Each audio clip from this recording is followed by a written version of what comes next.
Micayyoo viidiyoo gubbaarratti argitan kana kiloorooksii dhuguudhaaf hundumaa shaffanattee kan jirtu mataa ishiirraallee ofirraa darabitee viidiyoo kana of waraabde. Nagaan Waaqayyoo isiniif haa baay'atu. Hordoftoota chaanaalii kootii ashama harka fuunee akkam jirtu nagaa keessanii ani nagaadha. Viidiyoo kana argee baay'ee tokkoon gaddee baay'ee lapheen koo na cabe. Yaa obboloota koo. Gaafa biyya keessanii baatanii hojjetanneetu of jijjiirra jettaniitu biyyaa baatanii. Egaa biyya ormaa keessa deemtanii immoo akkasittiin gaafa kiloorooksii dhugdanii lubbuu keessan galaafattani baay'ee tokko nama gaddisiisa. Obboloota kiyyaa lubbuun kinoo akkattu ba'aa oolti kallattiin beekamne nu ba'aa oolti garuu harka keessaniin immoo gaafa lubbuu keessan tana balleessitani aangoon qabdani lubbuu keessan irratti amma barbaade rakkoo yoo isinitti baay'ateeyyuu amma barbaade nagaa yoo dhabdaniyyuu obsuutu barbaachisa malee akkasitti yeroo kiloorooksii wantoota adda addaa dhugdanii wanti kun yookaan bakkeetti ajjeesuu danda'a yookiin immoo bakkeetti ajjeesuu dhiisuu danda'e dhibee garaa ishiitti uumuu danda'a jechaadha. Yaa obboloota koo rakkoon garaagaraa biyya lafaa kanarra akka jiru hin beekna. Mana namaa keessatti rakkinni nama mudatu baay'eetu jira. Gola ormaa keessatti jechaadha. Yoo ta'es yoo ta'uu baates miidhamtanis waanuma barbaadellee yoo ta'e amma dhumaatti obsuudha. Lubbuu keessan gaafa harka keessaniin baaftani itti gaafatamtu jechaadha. Lubbuun kun akkanattuu bibirrachaa jirra miti waan argaa ooltan waan dhagaa ooltan kana jechaadha. Akkanattuu karaa dalgaatiin lubbuun namaa bahaatii oola. Maaliifin harka keessanii lubbuu keessan balleessitu? Micayyoon tuni maaliif ijoollee maal taanaan kiloorooksii dhugdi jedhee yeroon gaafadhu birrii nyaatamtee isaan booda immoo hin dhiisee jedhu ka warra wal jaalatu kana ka. Yaa isa shamarran miitu.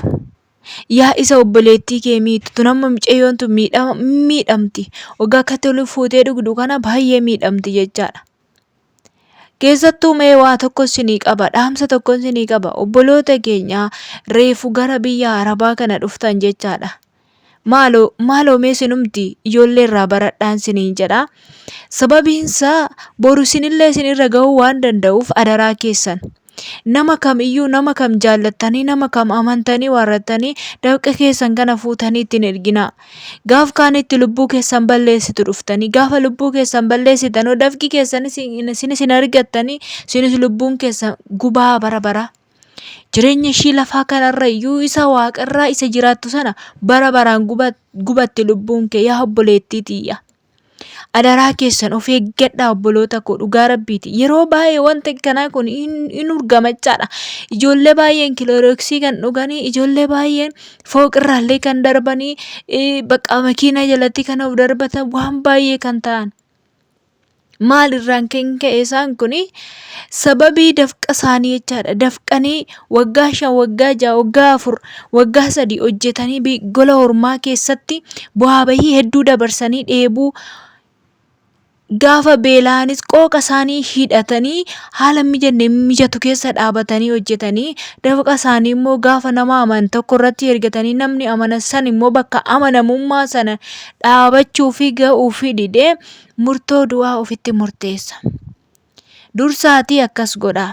Namni kun eenyu jedha namni amanamummaa hin qabu yoo akkaawunt baankii biyya keessaa qabaattani akkaawuntii baankii keessan irratti ergadha. Yoo immoo hin qabne ta'e immoo harka keessanitti iyyuu qabadha. Jaalalas yoo ta'e yoo nama jaalattan jaaladha akkasumatti waa'ee birriisaa maaliisaa hin dhaqina. Akkanumatti jaaladha yoo fedha waaqayyoo ta'e itti heerumta yoo fedha waaqayyoo hin taane ta'e immoo arruma sirraa adda baachaadha rakkoon qabu. Mee lubbuu keessan akkuma argitanitti lubbuu keessan hin baasinaa ijoo kaayyoon biyyaa baataniif kana lubbuu keessan balleessuudha. Dhugaa rabbi viidiyoo akkanaa kana baay'eetu na bira jira garuu maaliif hin hojjenne sammuun koo xiqqoo ishii biizii na ta'ee jira anuma wajjin wal argaa oollu kanatti yaadni koo na qabamee jira waan ta'eef isin warroonni akkanaa kun of eeggadhaan siniin jedha. Sababiinsaa boru hin miidhamtu obboloota koo hin miidhaminaa maaloo. Amma kallattii hundumaan karaa imoodhaan tokkoon ijoollee keenya goomsaa jiran isaanis baay'eetu jira. Isinis yaa obboloota kiyya dhaxxanii waan akkasii keessatti galtanii dafqa keessaniin kennina. Ofuma keessanii jilba keessaniin gadi jedhaa. Yoo wangeela barachuu yoo quraana barachuu barbaadan nama baqqashoo karaa zoomitiin faa baradhaa. Walitti gurmaatii karaa zoomitiin deematii baradhaa. Yookaan immoo wangeela keessan bakkuma jirtan quraana keessan bakkuma jirtan itti dubbifadhaa. Nyaatamina obboloota koo gaafa nyaatamtan lubbuu keessan balleessutti fiigdu bar. Gaafa bitaa mirga laaltan isinitti dukkanaa'e isaan booda murtoo du'aa ofirratti fiddu. Saniin dura otoo murtoo du'aa ofirratti hin fidin arra dafaatii otoo waan kana keessa hin galin of amansiisa. Waanuma barbaade yoo ta'u of amansiisa. Miciyyoon tokko dhugaa Rabbii dubbachuudhaaf jabduu dubartii waggaa jaamana harabaa kan hojjette jecha amma ammaatti birrii of harkaa kan qabdu guyyaa takka biyyatti kan hin argine harka ishiitti dhoffattee kan qabdu. Gaafa dhuftee natti haasoftu goshin jedheen baga qabatte. Gaafa biyya ishiitti galtee hin jijjiirratti baqqaashoo maal dirree umaa haasaa namaa hin qabdu. Dafqa ishii namatti kennitee ittiin lubbuu ishii miidhamuun hin jiru. Namni eenyumaa taananni nama namu. Aatiif abbaan ofiiyyuu gizee amma namaa fi nama naman obboloota kiyya.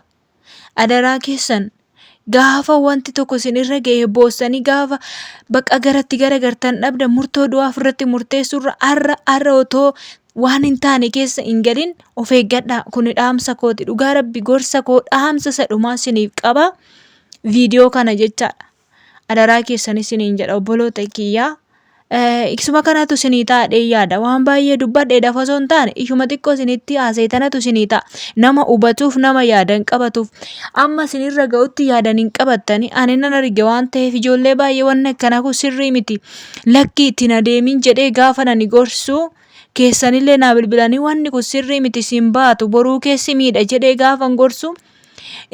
Amma irra ga'utti guyyaa takkanarraa fudhatanii beekani garuu gaafa dhaqanii itti dirmanii rakkoo cimaa sana keessa ga'an immoo ayii wanti suni dhuguma otoon gizee sana dhiise jedhu. Isa jechuurra obboleessa koo obboleettii koo arra gaafa namni tokko sitti immoo kan bakka sagalma koo dhaggeeffatte kanaan yaada keetiin xiinxali dhugaa Rabbii bakka hin taane hin dhaabatina waan hin taanetti dafqa keessan hin laatina. Akkasii isiniin jedhaa waan dhaggeeffattaniif hedduu takka galatoomaa kanuma gorsiin isinii qabu. Like share godhaa warroonni arra mana koo dhuftanii maamila koo ta'uun dagatinaa. Rabbi immoo isinaa eegu ijoollee as keessa jirtanii dhugaa Rabbiin isinaa eegu viidiyoo tokko waan tokko qabadheen dhufee boru yoo naaf mijate boru isiniif hojjedha jechaadha. Gaafadheen jira giiftii tiyya tanas waan ta'aa jirus gara dhumaasaas waan bakka waanuma hundayyuu natti haasoftee jirti waan hundumaafuu waaqayyo jira isinillee jajjabaadhaan isiniin jedha obboloota kiyya adaraa keessan gorsa kiyya tanaa qalbiitti qabadhaa yaa obboloota koo nama jaaladhaa malee eenyumaa hin amaninaa isiniin jedha turtii gaarii viidiyoo biraatti deemtichaa.